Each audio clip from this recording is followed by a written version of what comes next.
Skies are crying, I am watching, catching teardrops.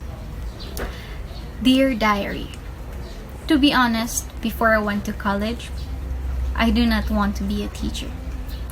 But as I am surrounded by people who love this profession, I was enlightened by how noble it is and how everyone can be a teacher if they choose to be one.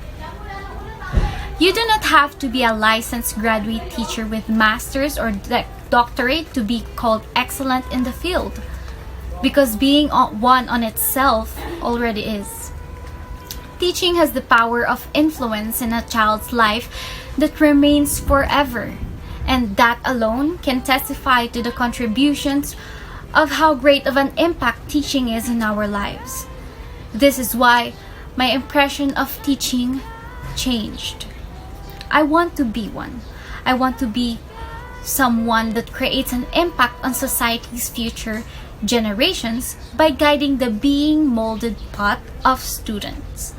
Like the role of bees to flowers, a mother eagle teaching her eaglets to fly through the open skies of freedom, and the rain to our farmers' labor.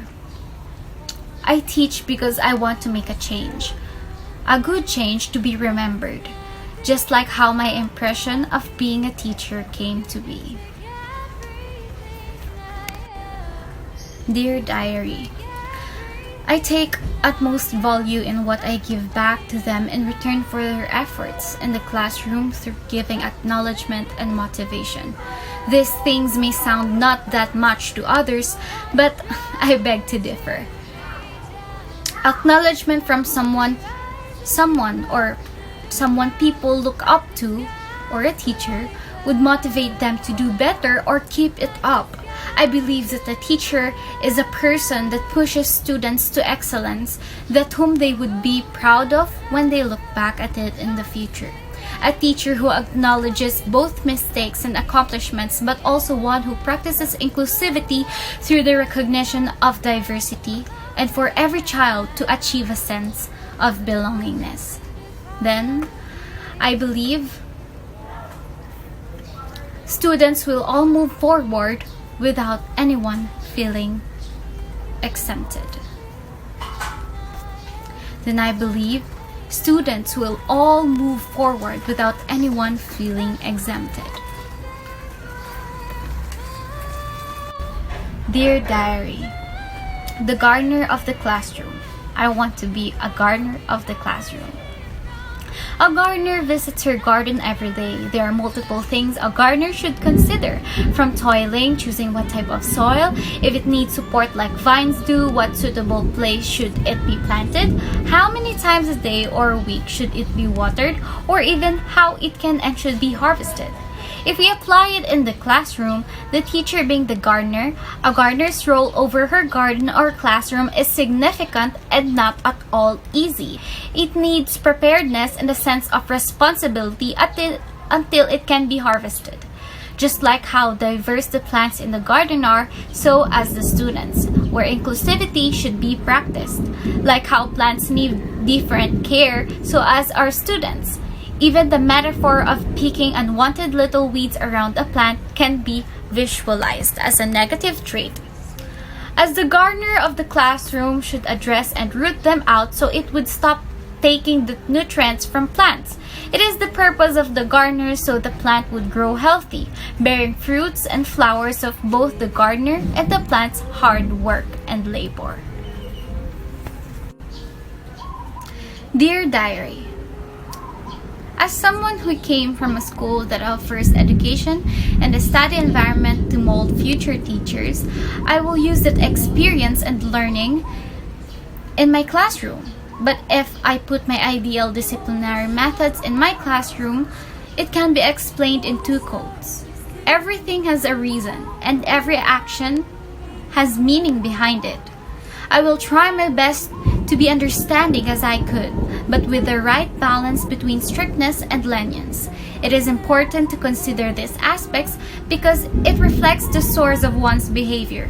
I believe that in order for you to know what you should do, going back to the roots will help you see the truth. Dear Diary, as much as how it is important to understand yourself before understanding others, getting to know more about your students' backgrounds helps a teacher to be prepared in the concept of what she expects from these students. This way, it forges a stepping stone and the pillar of what role should I play in these students' lives.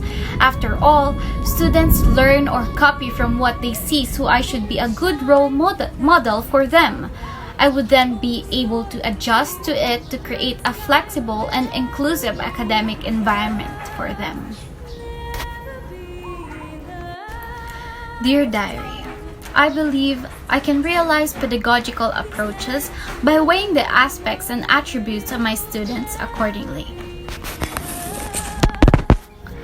This is the importance of why teachers should be aware of all their students' needs and attitudes inside and outside the classroom. If I would choose what pedagogical approach I would prefer, I would like to practice GCED or Global Citizenship Education that nurtures respect for all, builds a sense of belonging to a common humanity, and helps learners become responsible and active global citizens. In addition, inclusivity and flexibility with creativeness should be practiced should any of the students have concerns about activities, or if the students have concerns about if it's too hard for them to do. As much as important for us to recognize the latest or modern resources, we should also take note of the students' capability to catch up. Resourcefulness and efficiency should also be practiced. With the use of this, students would be able to have a healthy and comfortable working and learning space for them to reflect, socialize, and critically think.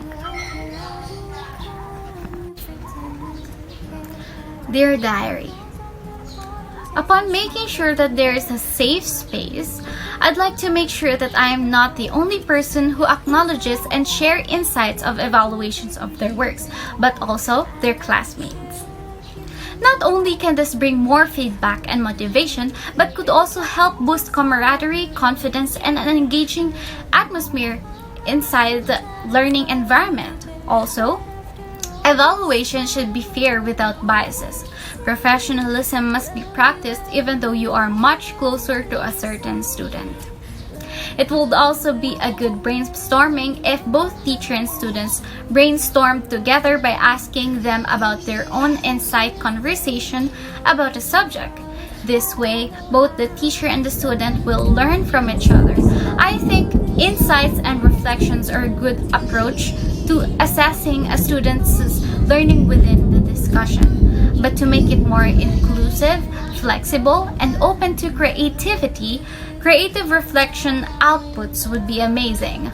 Of course, rubrics would be provided and guided.